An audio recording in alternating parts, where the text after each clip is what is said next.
Hello students, and here are instructions on where to find your course syllabus.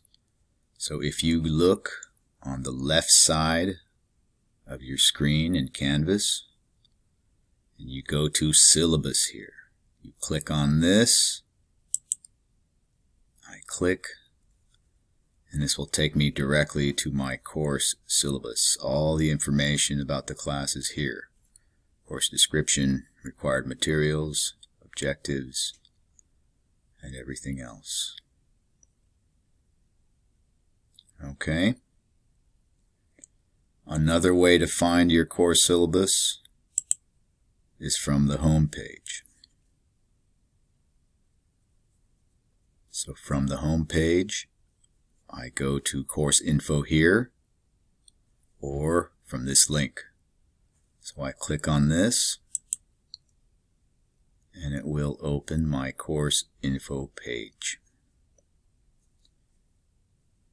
If I scroll down this page, I can look for the course syllabus here.